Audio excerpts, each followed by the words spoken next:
नमस्कार, आप देख रहे हैं सीख लो गणित चैनल।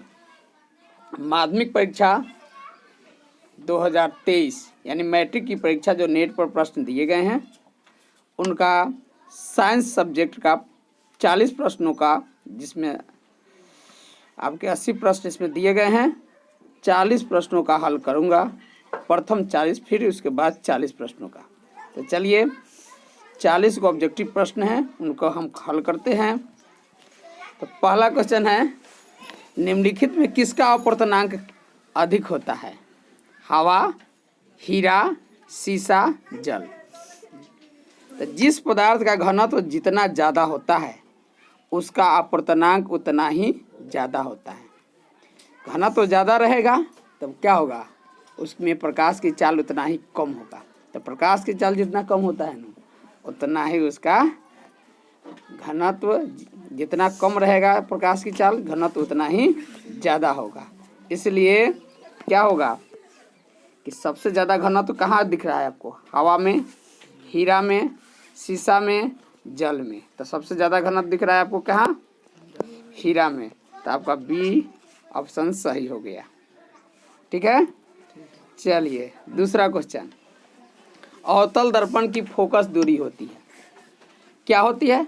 ऑप्शन ए ऋणात्मक, ऑप्शन बी है धनात्मक, ऑप्शन सी 0, ऑप्शन डी धनात्मक कभी ऋणात्मक। तो देखिए, अवतल दर्पण की फोकस दूरी जो होती है वह होता है ऋणात्मक, और उत्तल दर्पण की फोकस दूरी होता है धनात्मक।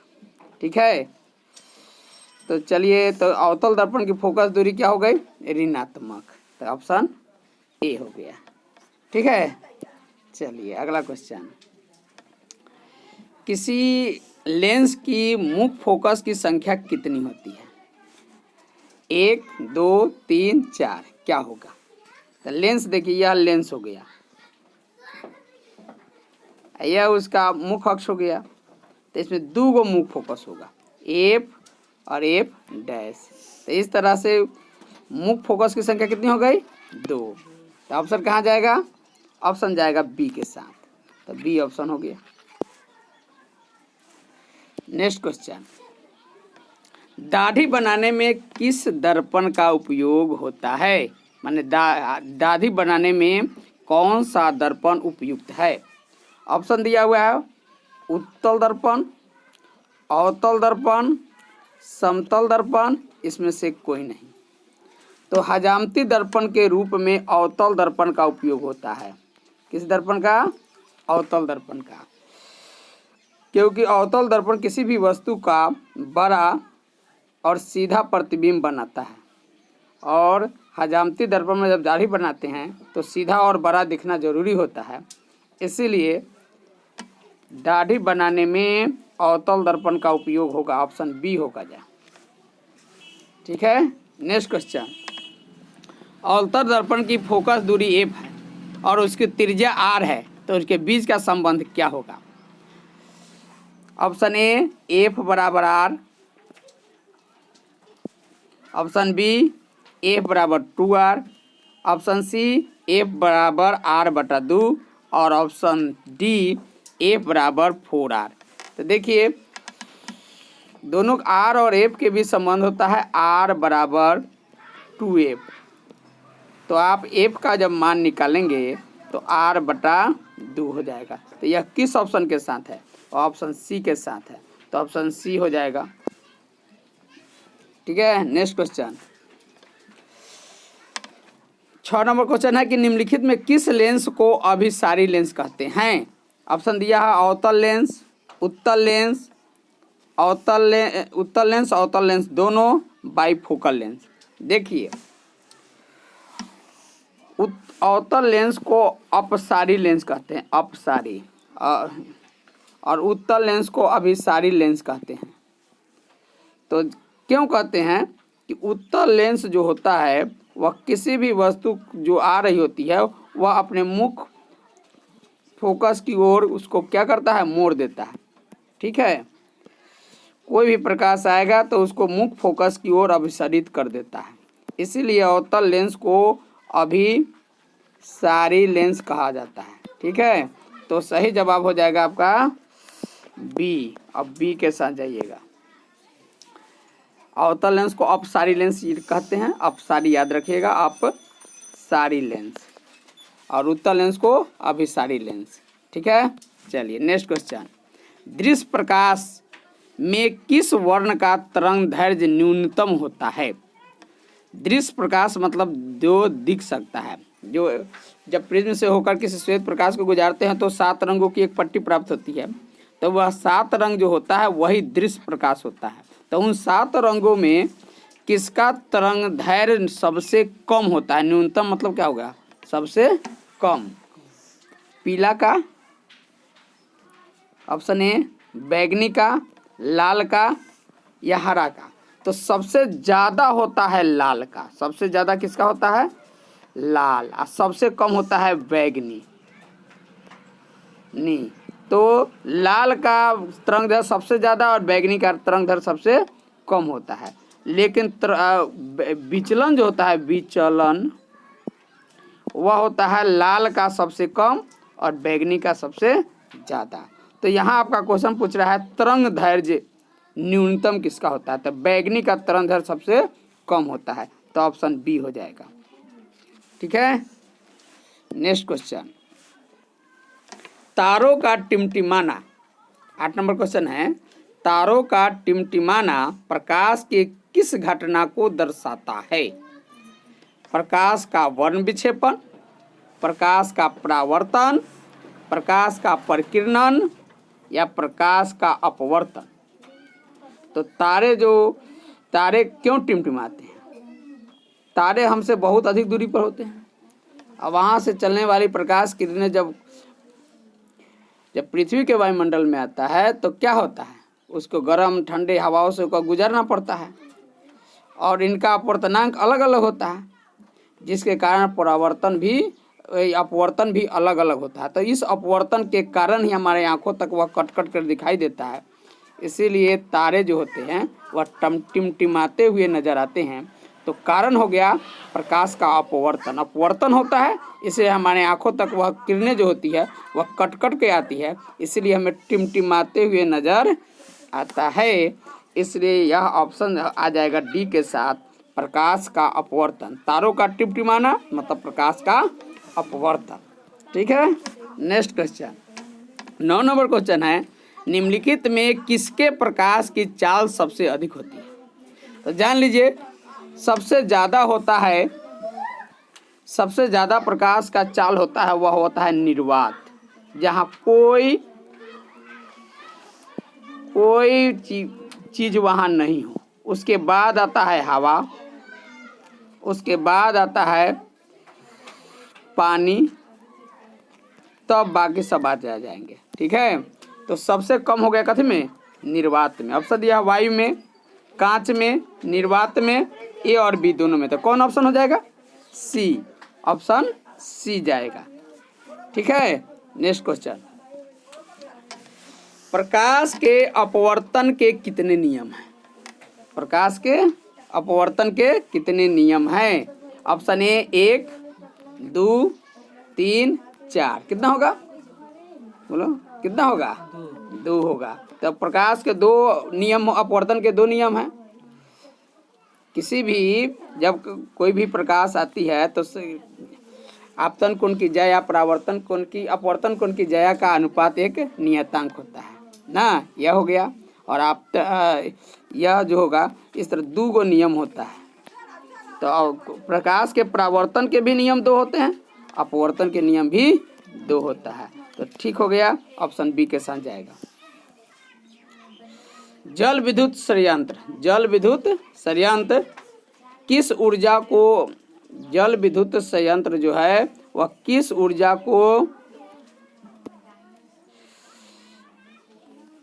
जल विद्युत संयंत्र किस ऊर्जा को विद्युत ऊर्जा में रूपांतरित करता है?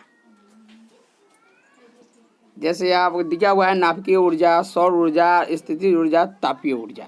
तो जल विद्युत ऊर्जा क्या होता है? जल विद्युत ऊर्जा क्या होता है कि एक पानी को बहुत ऊंचे स्तर से ऊंचा कर दिया जाता है, पानी को ऊंचा स्तर को क्या कहता है? नीचे गिराया जाता है। और उसके नीचे क्या होता है, घिरनी लगा दिया जाता है, टाइब्रेटर लगा दिया जाता है, और वह पानी के फोर्स से क्या होता है, वह नाचता है और विद्युत धारा उत्पन्न की जाती है। तो उसमें क्या है ऑप्शन देखिए, ऑप्शन दिया हुआ है कि नाभिकीय ऊर्जा, यह तो होगा नहीं। सौर ऊर्जा, इसमें ऊर्जा, सौर ऊर्जा का मतलब क्या होता है, सूर्य से प्रकाश, यहाँ उसकी जरूरत नहीं है। स्थितिज ऊर्जा यह होगा। तापीय, यहाँ तो कोई लकड़ी उकड़ी या कोयला वोला जलाया नहीं जाता है, तो क्या हो जाएगा, स्थिति ऊर्जा सी हो गया। ठीक है, थोड़ा बहुत बोल सकते हैं आप लोग। हाँ, जलता हुआ मोमबत्ती बदलता है। मोमबत्ती को जलाइए तो क्या करता है, विद्युत ऊर्जा को प्रकाश ऊर्जा में, रासायनिक ऊर्जा को प्रकाश ऊर्जा में, ध्वनि ऊर्जा को प्रकाश ऊर्जा में, इसमें से कोई नहीं। तो आप जलाते हैं तो क्या होता है, जब आप जब मोमबत्ती को जलाइएगा तो क्या होगा, वो तो जलेगा। तो जलने की क्रिया रासायनिक ऊर्जा हो गया। क्या हो गया, कोई पदार्थ अगर जलेगा तो वह रासायनिक ऊर्जा हो गया, और उस जलने से क्या होता है, प्रकाश ऊर्जा में बदलता है। यानी वह रासायनिक ऊर्जा कहाँ बदलेगा, प्रकाश ऊर्जा में बदलेगा। तो आप देखिए किस ऑप्शन में जाएगा, विद्युत ऊर्जा का प्रकाश ऊर्जा में, तो यह गलत हो गया। रासायनिक ऊर्जा का प्रकाश ऊर्जा में, यह सही हो गया। ध्वनि ऊर्जा के प्रकाश ऊर्जा में, यह गलत हो गया। इसमें से कोई नहीं, अभी तक सही हो गया बी। चलिए नेक्स्ट क्वेश्चन। एक विद्युत सेल से धारा प्राप्त करने के लिए, एक विद्युत सेल से जो टॉर्च में लगाते हैं, वह विद्युत सेल है के सिरों के विभवांतर का मान विद्युत वाहक बल के तुलना में क्या होना चाहिए। अगर विद्युत वाहक बल सेल के विभवांतर जो होता है, दोनों अथी के बीच को जो विभवांतर होता है, और उसके अगर बराबर हो जाए, उसके क्या हो जाए, बराबर हो जाए, तो कोई धारा प्रवाहित नहीं होगा। बराबर होने पर धारा प्रवाहित नहीं होगा। कम रहने पर भी धारा प्रवाहित नहीं होगा। ठीक है, रहना चाहिए अधिक। क्या रहना चाहिए, अधिक। तो कहाँ जाएगा ये ऑप्शन, ए के साथ, ए। ठीक है, अधिक, कम, दुगुना, इसमें से कोई नहीं, तो अधिक के साथ जाएगा ऑप्शन ए। चलिए नेक्स्ट क्वेश्चन। विद्युत चुंबक बनाने के लिए, जो विद्युत चुंबक बनाया जाता है, जिस क्षण का उपयोग होता है वह क्या होता है, तांबे का, नरम लोहे का, इस्पात का, इसमें से कोई नहीं। विद्युत चुंबक क्या होता है, विद्युत चुंबक वह चुंबक होता है जिसमें चुंबकत्व गुण उतने देर तक रहता है जितना समय तक उसमें विद्युत धारा प्रवाहित की जाती है। समझे। अब वो लर्म होने लोहे का होना जरूरी है। लर्म लोहे का रहेगा तभी उसमें चुंबकत्व गुण आ जाएगा। अगर वह कठोर लोहा का हो या तांबा का हो, इस्पात का हो, तो इसमें नहीं आएगा। तो आप समझ गए होंगे कौन होगा, कौन होगा, लर्म लोहे का, लर्म लोहे का। ठीक है, चलिए। उच्चतर ताप पर, उच्चतर ताप माने उच्चतर ताप पर वह कौन सी प्रक्रिया पूरी की हो सकती है। उच्चतर ताप, अधिक ताप पर, नाभिकीय विखंडन, नाभिकीय संलयन, ए और बी दोनों इसमें से कौन। नाभिकीय विखंडन का मतलब क्या होगा, एक बड़ा सा नाभिक टूट करके छोटे छोटे नाभिक में बदल जाए। ठीक है, तो नाभिकीय हो गया विखंडन। एक छोटे छोटे नाभिक मिल करके, समझे, अब बहुत एक बड़े नाभिक का निर्माण कर देता है, तो उसको कहते हैं नाभिकीय संलयन। विखंडन माने बिखर जाना, संलयन माने जुट जाना। तो यह होता है कम ताप पर, यह क्या होता है, कम ताप पर। आई होता है अधिक ताप पर। संलयन जो होता है वह अधिक ताप पर। तो यहाँ अधिक कथी हो गया, उच्चतर ताप। उच्चतर ताप माने अधिक, उच्चतर ताप माने अधिक। तो कौन होगा, नाभिकीय विखंडन के नाभिकीय संलयन, नाभिकीय संलयन। तो नाभिकीय संलयन हो जाएगा बी, ऑप्शन बी। ठीक है, नेक्स्ट क्वेश्चन। सौर ऊर्जा को सीधे विद्युत ऊर्जा में बदलने वाला युक्ति क्या है। युक्ति माने मशीन क्या है, जो सूर्य के प्रकाश को विद्युत ऊर्जा में बदल देता है। वह कौन सा मशीन है जो सूर्य के प्रकाश को विद्युत ऊर्जा में बदल देने वाली है। ऑप्शन दिया हुआ है, कौन दिया हुआ है, सौर कुकर, सौर सेल, दोनों, इसमें से कोई नहीं। तो आपका सौर सेल जो होता है वह सीधे सौर ऊर्जा को क्या करता है, विद्युत ऊर्जा में बदल देता है। ठीक है, नेक्स्ट क्वेश्चन 18 नंबर। पवन विद्युत जनित्र से में, पवन विद्युत, पवन चक्की होता है जहाँ तेज हवाएं चलती है, 15 किलोमीटर से अधिक चलना चाहिए। या 15 किलोमीटर से के आसपास वह चलना चाहिए। उससे बहुत ज़्यादा हो जाएगा तो वह टूटिए जाएगा ना। 15 किलोमीटर से कम हो जाएगा तो उतना उसको एनर्जी नहीं आएगा। ठीक है, तो पवन विद्युत जनित पवन की चाल कम से कम कितनी होनी चाहिए? ऑप्शन दिया हुआ है 150 किलोमीटर प्रति घंटा, 1.5 किलोमीटर प्रति घंटा, 12 से 14 किलोमीटर प्रति घंटा, और इसमें कोई नहीं। तो हम जो बताए हैं उसमें से कोई में है? एक भी नहीं है। तो कौन होगा? ऑप्शन डी होगा, क्योंकि इसके लिए 15 किलोमीटर प्रति घंटा होना, कम से कम इतना होना चाहिए। ऐसे कम होगा तो विद्युत ऊर्जा उत्पन्न नहीं होगा। तो ऐसा ऑप्शन इसमें कहीं है नहीं, तो कोई नहीं, डी के साथ जाएगा। अगला क्वेश्चन, सेल का विद्युत वाहक बल। सेल का विद्युत वाहक बल है। विद्युत वाहक बल क्या है? सेल में के आवेश में जो किया गया कार्य, सेल को के जो आवेश होता है, उस आवेश को एक जगह से दूसरे जगह ले जाने के लिए जो कार्य किया जाता है वही विद्युत वाहक बल होता है। ठीक है, तो ऑप्शन में आप देखिए, इस पर ध्यान रख करके देखिए कि ऑप्शन कौन सही होगा। ऑप्शन ए में दिया हुआ है कि सेल द्वारा इकाई आवेश पर लगाया गया बल ना। दूसरा ऑप्शन है सेल द्वारा इकाई आवेश पर किया गया कार्य। दूसरा है विभवांतर। इसमें से कोई नहीं, कौन होगा? तो बी हो जाएगा। कार्य कहाँ गया? कार्य है विद्युत वाहक बल क्या है? इकाई आवेश पर किया गया कार्य है। तो आपका बी आ जाएगा, option B. Next question, cell का विद्युत वाहक, वही क्वेश्चन है ना। चलिए आगे। घरेलू परिपथ में मुख्य रूप से किसकी आपूर्ति होती है? आपके घर में जो बिजली आती है वह कैसी बिजली होती है? एसी या डीसी ना। तो एसी को कहा जाता है प्रत्यावर्ती और डीसी को कहा जाता है दिष्ट धारा। समझ में आया?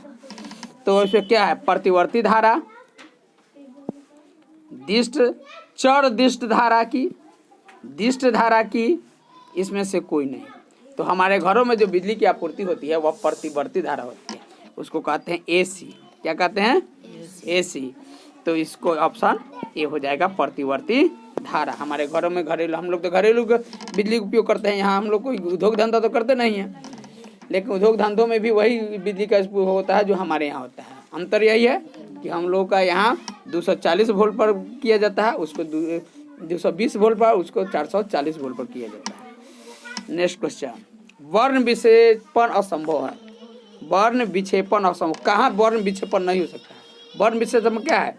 किसी श्वेत प्रकाश को अगर उस चीज़ से गुजारे, जिस चीज़ से अगर वह अपने रंगों में विभक्त हो जाता है, 7 रंगों में बढ़ जाता है, तो वह विक्षेपण करने में वह संभव है, विक्षेपण करने का उसमें क्षमता है। अगर वह 7 रंगों में विभक्त नहीं कर पाता है या किसी भी रंग में विभक्त नहीं कर, जैसा है वैसा ही रह जाता है, तो वह उसमें वर्ण विक्षेपण उसमें संभव नहीं है। तो देखिए कहाँ नहीं है? तो कांच में, तो कांच में हो सकता है। निर्वात में यही नहीं होगा। जल में भी होता है। फाइबर में, अगर फाइबर के देखते हैं आप लोग के इंस्ट्रूमेंट बॉक्स में रहता है कांच का, फाइबर का रहता है, इससे अति दिया रहता है, क्या कहते हैं, देखने वाला दिया रहता है बड़ा करके, आप देखते हैं उत्तल लेंस का बना होता है, तो फाइबर का बना होता है, उससे भी आप कर सकते हैं। तो कहाँ नहीं होगा? तो निर्वात में। निर्वात का मतलब जहाँ कोई भी माध्यम नहीं हो, कोई भी हवा नहीं हो, निर्वात में हवा का नहीं होना। तो ऑप्शन बी के साथ जाएगा, ऑप्शन बी। ठीक है। 22 नंबर, वायु में रखा एक कांच का प्रिज्म आपतित किरण को मोड़ देता है। कहाँ मोड़ेगा? ऊपर की ओर, नीचे की ओर, आधार की ओर, आधार से दूर, आधार की ओर। देखिए यह प्रिज्म हो गया, यहाँ प्रकाश की किरणें चलेगी तो क्या होगा? यहाँ से मोड़ देगी, 7 रंगों में क्या होगा? विभक्त कर देगी। ठीक है, मतलब यह आधार, इसका यह आधार हो गया, तो यह आधार की ओर मुड़ा, तो आधार की ओर ऑप्शन डी हो जाएगा, ऑप्शन डी हो जाएगा। 23 नंबर, अब केमिस्ट्री का आ गया।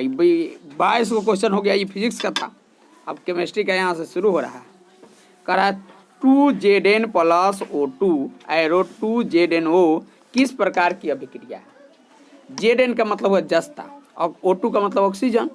जस्ता ऑक्सीजन से जिंक ऑक्सीजन से संयोग करके जिंक ऑक्साइड बनाता है। तो किस प्रकार का अभिक्रिया है? अपघटन, विस्थापन, अवक्षेपण, उपचयन। उपचयन माने ऑक्सीकरण। देखिए ऑक्सीकरण क्या है? ऑक्सीजन का बढ़ना। अभिक्रिया के फलस्वरूप अगर ऑक्सीजन बढ़ रहा है तो उसको कहा जाता है ऑक्सीकरण। तो देखिए Zn, यहाँ देखिए Zn, यहाँ देखिए यहाँ Zn है, यहाँ ZnO है। ऑक्सीजन बढ़ रहा है कि नहीं बढ़ रहा है? बढ़ रहा है। ऑक्सीजन का बढ़ना ऑक्सीकरण प्रक्रिया होता है। इसको हिंदी में कहा उपचयन।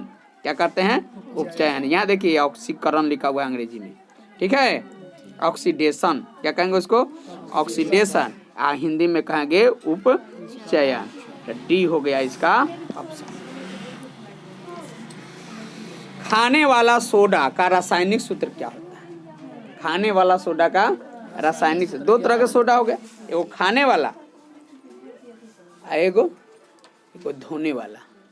खाने वाला सोडा को खावा सोडा कहते हैं और धोने वाला सोडा को धोबिया सोडा कहते हैं। समझ में आया? तो खाने वाला सोडा का रासायनिक सूत्र क्या है? सूत्र क्या है? यहाँ दिया हुआ NaHO3, NaHO4Cl, Na2CO3, इसमें से कोई नहीं। ये हो गया सोडियम बाइकार्बोनेट। क्या हो गया? अमोनियम क्लोराइड हो गया, यह सोडियम कार्बोनेट हो गया। तो यही होता है सोडियम बाइकार्बोनेट। खाने वाला सोडा होता है NaNaHCO3। खाने वाला सोडा का सूत्र होता है। तो ऑप्शन ए के साथ जाइएगा, ठीक है, ऑप्शन ए। आप कहता इसी के जगह पर कहता कि नहीं धोने वाला सोडा, तो ऑप्शन सी के साथ जाते हैं NaCO3।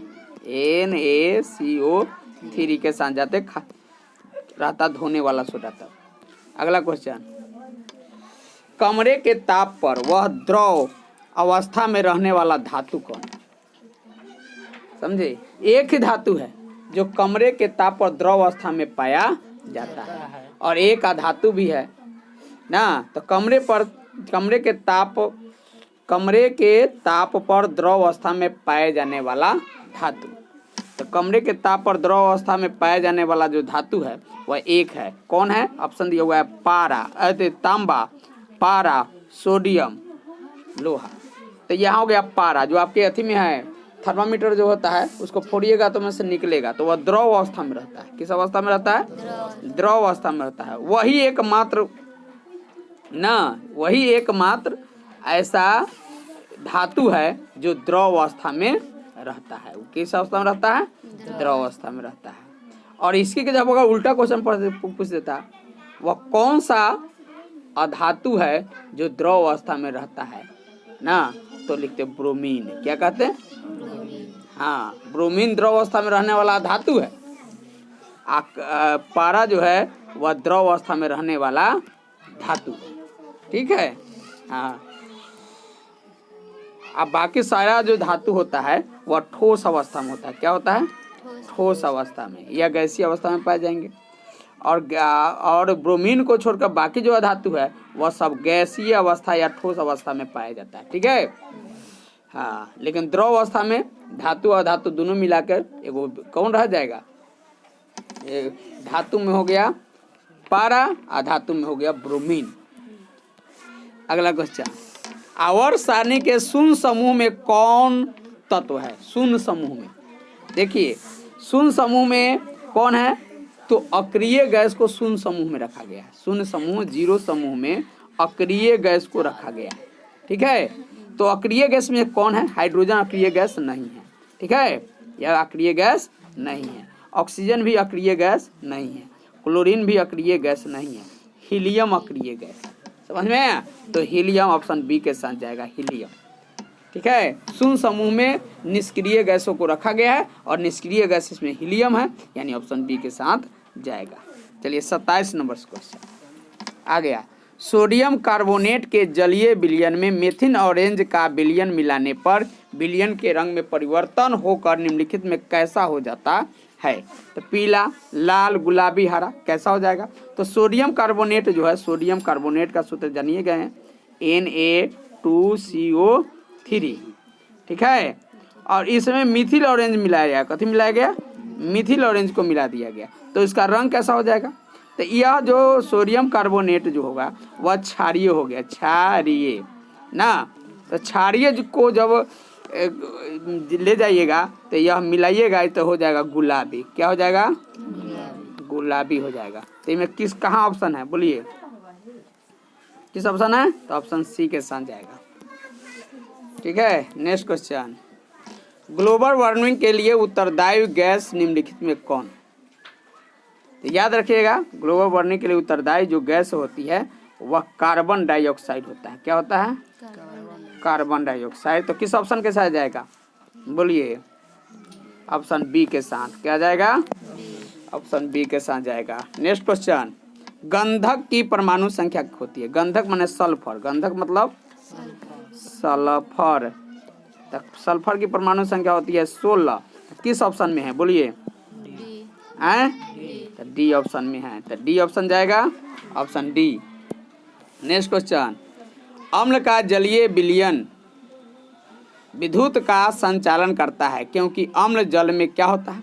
जब अम्ल को, कोई भी अम्ल को जल में मिलाइएगा, जल में, तो यह जल में घुल करके हाइड्रोजन आयन प्रदान करेगा, हाइड्रोजन आयन प्रदान करेगा, यानी यह आयनित हो जाता है। तो ऑप्शन में देखिए, ऑप्शन ए में आयनित हो जाता है, सही की गलत? और विलय होता है, विलय होता है, इसमें से कोई नहीं था। क्या होता है जल में? अम्ल जल में आयनित हो जाता है, तो आयनित, ऑप्शन ए, ठीक है। चलिए, अधिकतर धातुओं के ऑक्साइड होते हैं। देखिए याद रखिएगा, धातु के जो ऑक्साइड होते हैं, ऑक्साइड जो होता है वह होता है क्षारीय। क्या होता है? क्षारीय। और अधातु के ऑक्साइड जो होता है वह अम्लीय होता है। तो यहाँ क्या दिया हुआ है? यहाँ दिया हुआ है आपको धातु के ऑक्साइड क्या होते हैं? तो क्षारीय, अम्लीय, उदासीन, इसमें से कोई नहीं। तो क्या हो जाएगा? धातु के ऑक्साइड क्षारीय होते हैं। क्या होते हैं? क्षारीय। यही कहता है धातु का ऑक्साइड क्या होता है? तो अम्लीय लगाते हैं, ठीक है। तो ऑप्शन ए के साथ जाएगा। 32 नंबर क्वेश्चन, सोने में निम्नलिखित में सोना जान रहे हैं, जिसे लड़कियां ज़्यादा पसंद करती है, औरतें ज़्यादा पसंद करती हैं, तो वही सोना। निम्नलिखित में कौन सी धातु को मिलाकर मिश्र धातु बनाया जाता है? तो दो तरह के धातु मिलाई जाती है उसमें। ये या तो उसमें सोना में चांदी मिला दीजिए, जिसको एजी सूत्र होता है, या उसमें तांबा मिला दीजिए, कॉपर मिला दीजिए, Cu ना। तो देखिए ऑप्शन में क्या है? Cu की Zn की के की Fe। तो क्या हो जाएगा? Cu दिया हुआ है, तो Cu ऑप्शन ए के साथ जाएगा ना। या तो कॉपर मिलाइए या तांबा मिलाइए। अगर आभूषण बना रहे हैं, अगर यह चांदी या कॉपर को नहीं मिलाया जाए और 24 कैरेट ही सोना रह दिया जाए तो वह आभूषण कमज़ोर हो जाएगा और टूट जाएगा। उसकी मजबूती बनाने के लिए यह मिलाया जाता है, ठीक है। और ज़रूरत से ज़्यादा मिला दिए तो वह भी नुकसान है ना, तो उस सोना का वह चमक नहीं रह पाएगा।